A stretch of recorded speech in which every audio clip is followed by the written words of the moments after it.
Hello friends, welcome back to my channel. কিন্তু ব্যাপারটি হচ্ছে, চারদিকে শুনছি নাকি সবাই দুমদাম করে বিয়ে করে ফেলছে, আর বন্ধু বান্ধব যারা আছে তারাও নাকি শুনছি নেমন্তন্ন খাচ্ছে ফ্রিতে। তো আমার মতো যারা এবছর একটাও বিয়ের নেমন্তন্ন পাননি, তারা একবার হলো এভাবে মাটন রেসিপিটি বাড়িতে বানিয়ে দেখুন, একদম বিয়ে বাড়ির মতো স্বাদ পাবেন। প্রথমেই 1 কিলোর মতো ফ্রেশ রেয়াজি মাটন নিয়ে নিয়েছি এবং এর মধ্যে দিয়ে দিয়েছি 2 চামচের মতো রসুন বাটা, 1 চামচের মতো আদা বাটা, 1/2 চামচের মতো লঙ্কার গুঁড়ো, 1/2 চামচ হলুদ গুঁড়ো, 1.5 চামচের মতো ধনে গুঁড়ো এবং 1 চামচের মতো জিরের গুঁড়ো। এরপরে কিছু পরিমাণে টক দই অ্যাড করে দেব।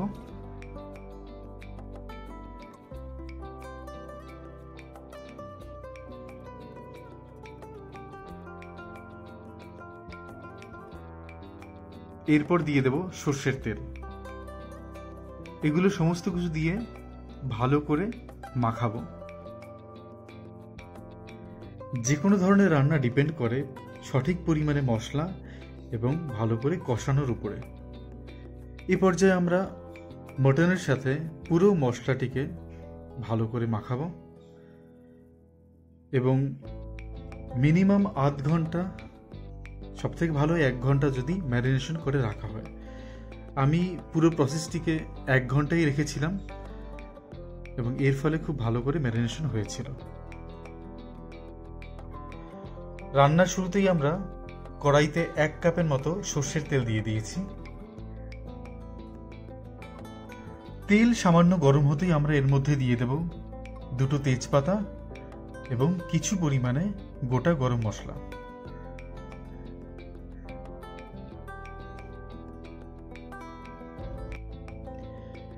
এই গরম মশলা দিয়ে যখন সুন্দর একটি স্মেল বেরোনো শুরু করবে, তখন বুঝতে হবে পেঁয়াজ দেওয়ার সময় হয়ে গেছে। আমরা আগে থেকেই ছোট ছোট করে পেঁয়াজ কেটে রেখেছিলাম, সেটি অ্যাড করে দিয়েছি। 1 কাপের মতো পেঁয়াজ কুচি অ্যাড করে দিয়েছি এখানে।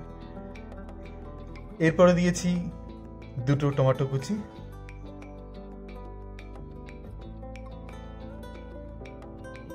টমেটো এবং পেঁয়াজ হালকা কালার চেঞ্জ হতে আমরা এর মধ্যে দিয়ে দিয়েছিলাম 1 চামচের মতো চিনি এবং 1 চামচের মতো নুন।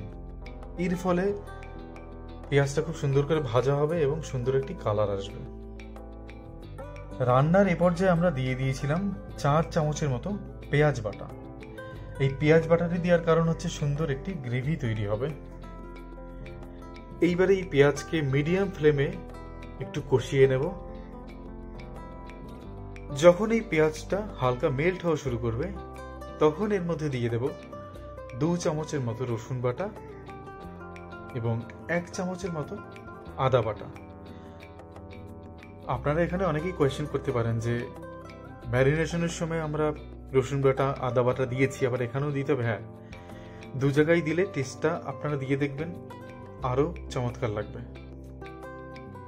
হালকা কষানোর পরেই আমরা এর মধ্যে দিয়ে দেব 1/2 টিস্পুনের মতো হলুদ গুঁড়ো এবং 1/2 টিস্পুন লঙ্কার গুঁড়ো এবং এই সমগ্র প্রসেসটাকে আরেকটু সময় কষাতে হবে মিডিয়াম ফ্লেমে। এই মশলার ভেতরে আমরা সামান্য পরিমাণে জল অ্যাড করেছি, কারণ নিচ থেকে যেন লেগে না যায়। সমগ্র মশলাটি যত সুন্দর করে কষানো যাবে তত সুন্দর খেতে লাগবে। আমি পার্সোনালি এই মটনের ক্ষেত্রে গোটা রসুন দেওয়াটা পছন্দ করি।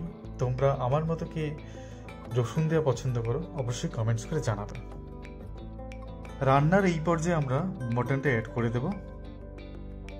আপনারা যদি সমগ্র প্রসেসটি এভাবে ফলো করেন, তাহলে আমি এইটুকু গ্যারান্টি দিচ্ছি মটন রান্নাটা সেদিন সবার থেকে আলাদাই লাগবে। এখন পুরো মশলার সাথে মটনটাকে ভালো করে কষিয়ে নেব। অ্যাকচুয়ালি কষানো যত সুন্দর হবে, খেতেও তত ভালো লাগবে। ধৈর্য সহকারে মিডিয়াম ফ্লেমে ভালো করে কষাতে হবে।